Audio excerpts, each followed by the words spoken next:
I'd like to thank the organizers for inviting me to speak at the Manure and Soil Health Roundtable, and I'm going to talk a little bit today about biology beneath your feet.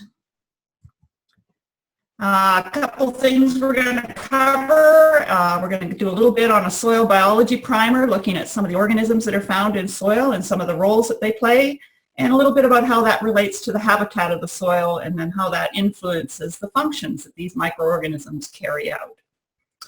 Some of the facets of soil microbial ecology that we're going to delve into is a little bit about what we mean about microbial biomass when we say those terms. What do we mean by microbial diversity? And most importantly, what is microbial activity and how does that relate to manure management?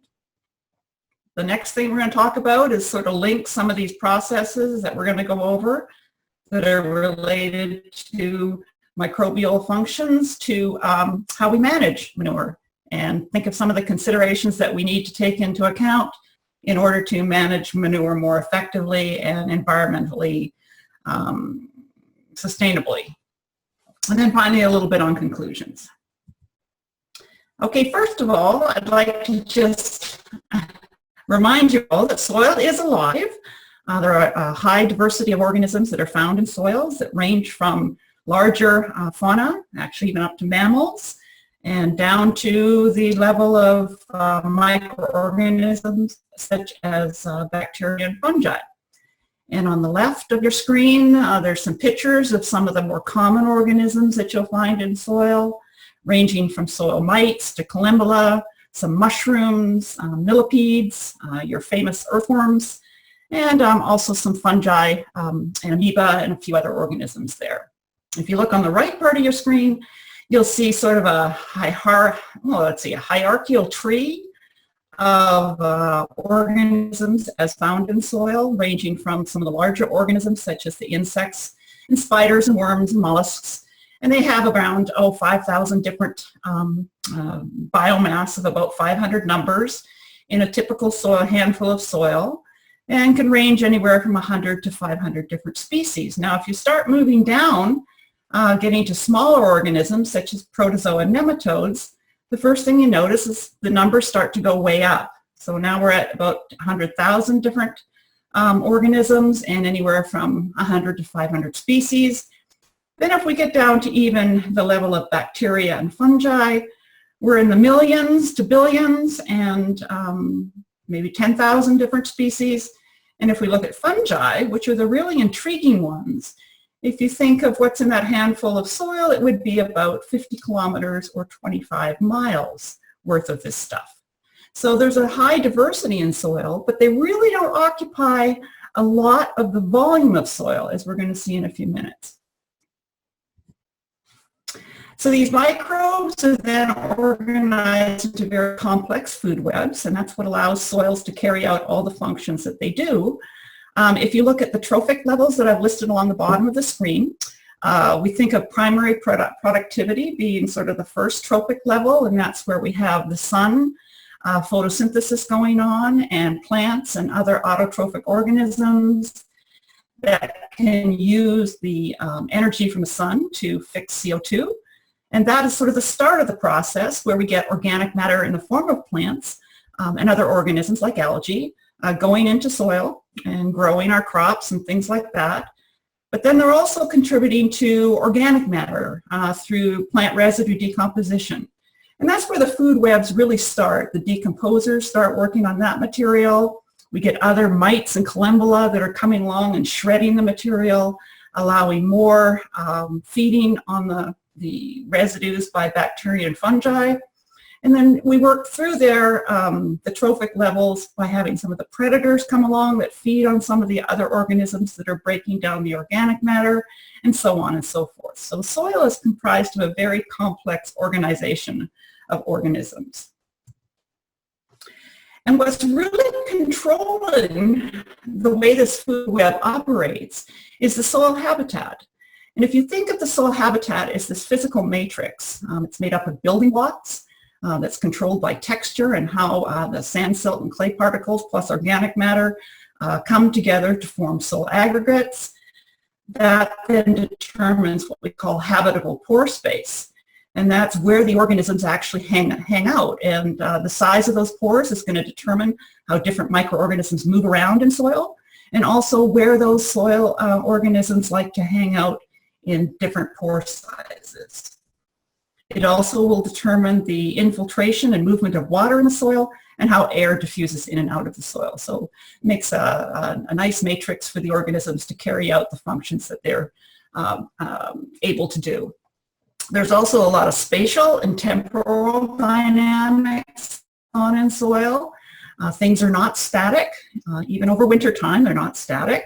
Some of the dynamics of the organisms occur based on temperature and pH changes, precipitation, water, those types of things, but also on the availability of food sources. So how those food sources are entering into the system, the timing of those food sources coming into the system, and then how they're getting broken down by the organisms that are living on them. So if you're a soil ecologist and you're studying processes in soils, there's some terminology that you're going to come across. First of all, you're going to hear this term biomass, and the biomass is really just an amount of material, and we're going to talk about that a little bit more in terms of how that relates to soils. And then we might ask questions about diversity, meaning what or who are they? What are they doing? That would be their activity. Where are they in the habitat? So that would be sort of structural arrangement of the soil fabric and where those microorganisms hang out.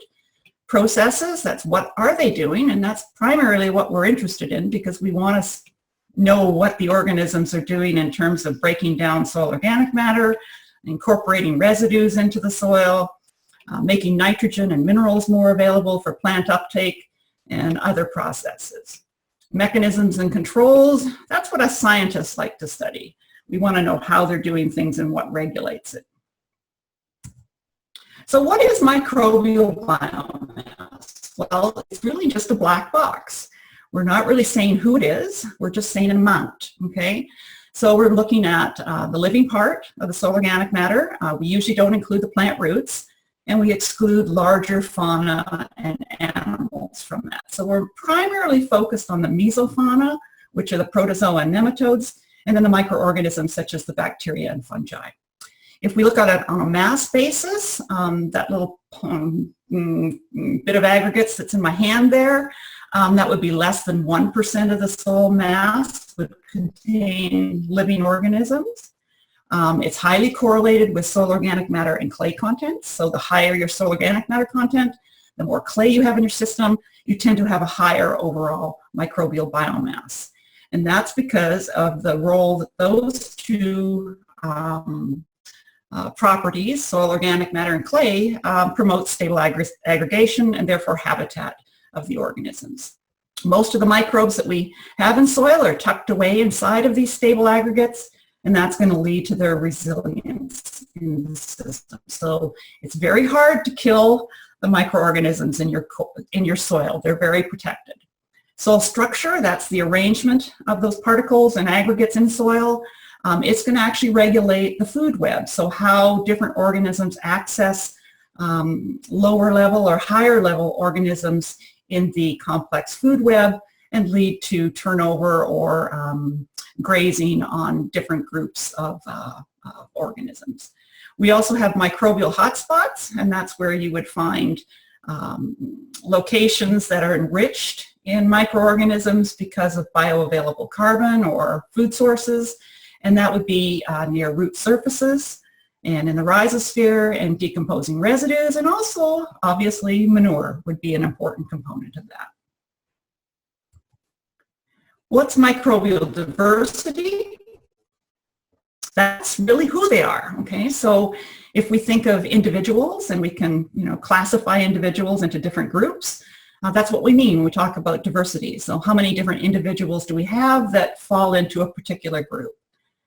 Most of the organisms that we know information about are the ones that we can culture, and we have quite a culture collection, probably several thousand different organisms.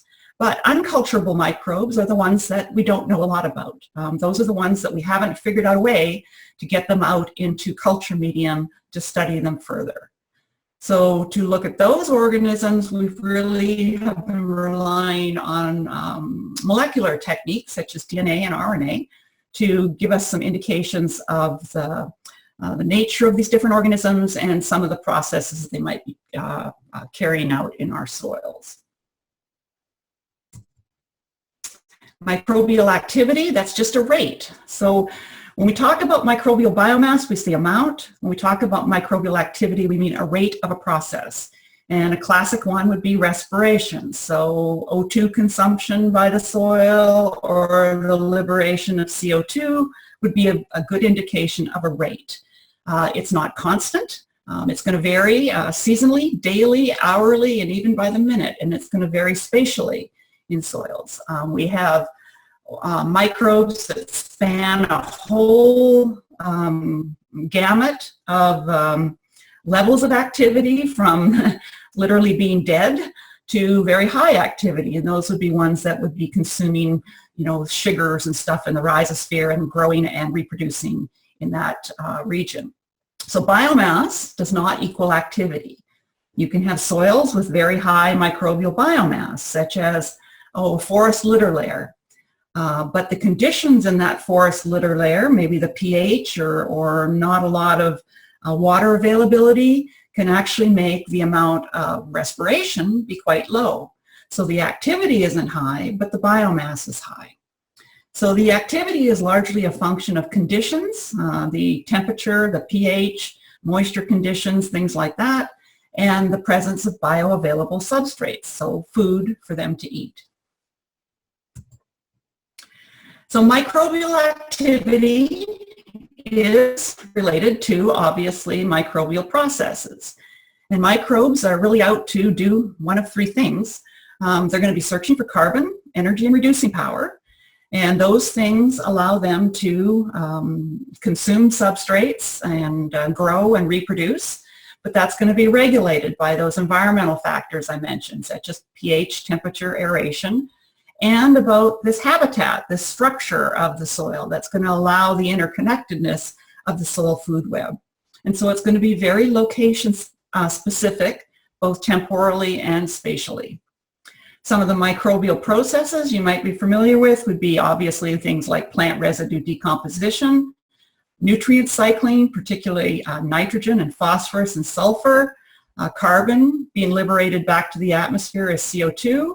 That leads us into greenhouse gas production, CO2, nitrous oxides, and methane being the primary greenhouse gases that we're concerned about these days.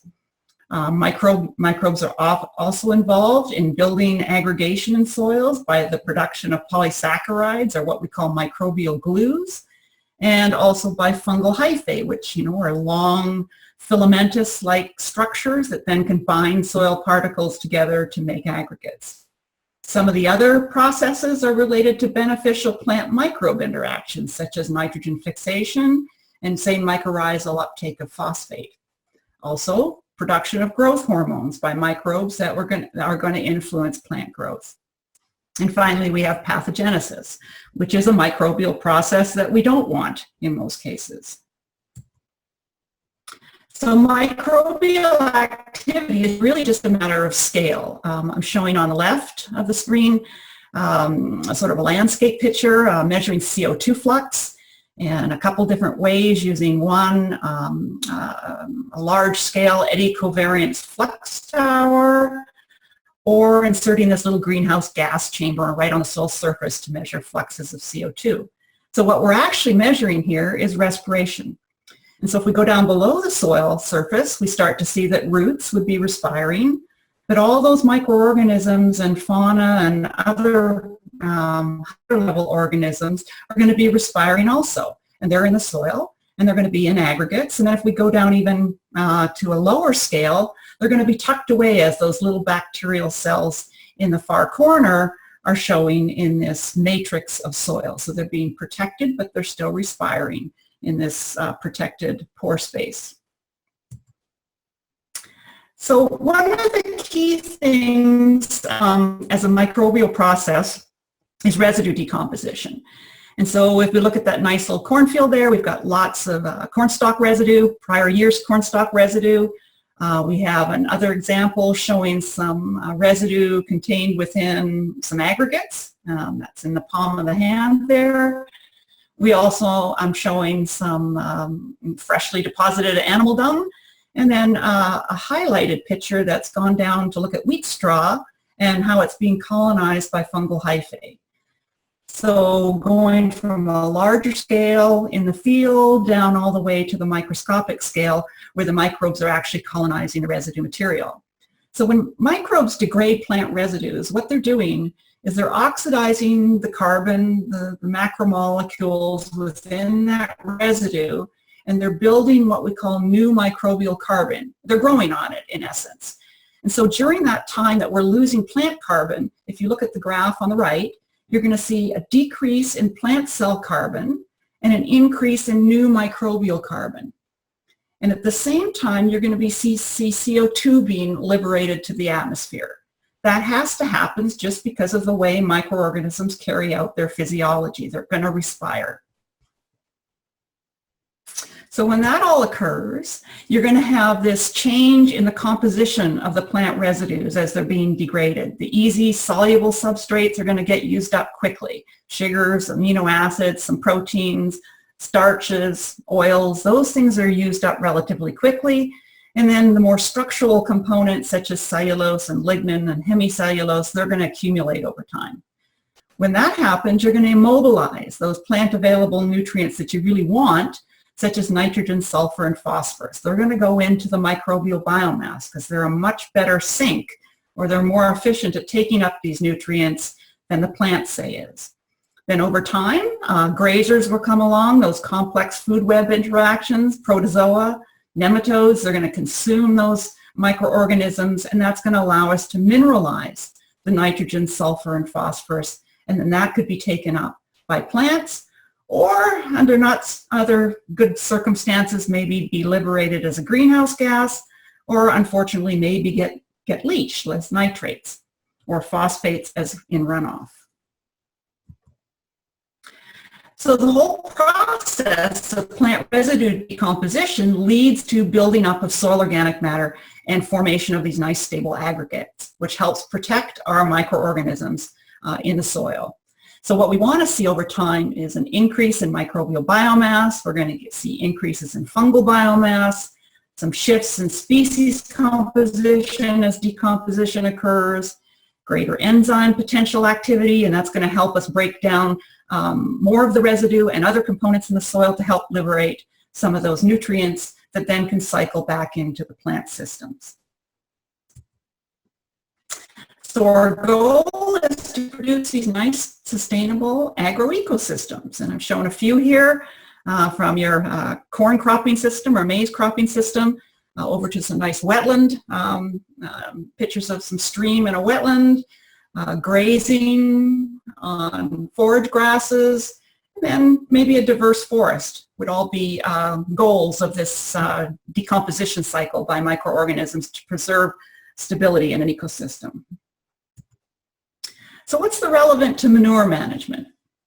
Well, I've got some pictures up here showing some diversity of the way manure could be applied to a soil system. In one case, we're seeing a storage lagoon where we've got liquid manure. We're also seeing on the left side of the screen the actual deposition in the field. We've got some composted manure beside that that's being done in some sort of Quonset arrangement. We have manure being spread on a field or delivered through a center pivot or injected. So there's all sorts of different ways that we can introduce manure into a soil system. And all those ways of introducing it is going to have some impact on microbial processes. So some of the things that we might want to consider would be the source. What type of manure are we dealing with? And if it's solid versus liquid, does it have plant residues in with it? Is there bedding, or has it been composted? How has it been stored and handled? Has it been stored for a long time? Is it liquid handling that we have to deal with? And then how are we going to apply it to the field, whether it's on the surface or incorporation, and then time of the year. Things that we have to be also concerned with is the forms of the nutrients. Is the carbon largely would be on organic form? But what about the nitrogen, phosphorus, and things like potassium? Much of your nitrogen could actually be in organic form. Same with your phosphorus. Trace elements, that's another consideration.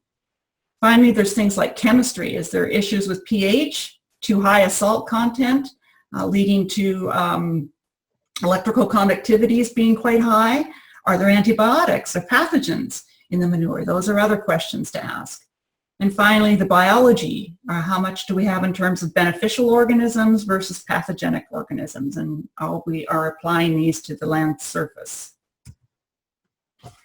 So in liquid manure, just a couple contrasts here. You're going to do in-season manure management more likely. You're going to have a lot of soluble organic carbon. That's going to be your bioavailable carbon source for the microbes. You're going to be adding nitrogen, phosphorus, and potassium in more of an fertigation type approach. Trace elements.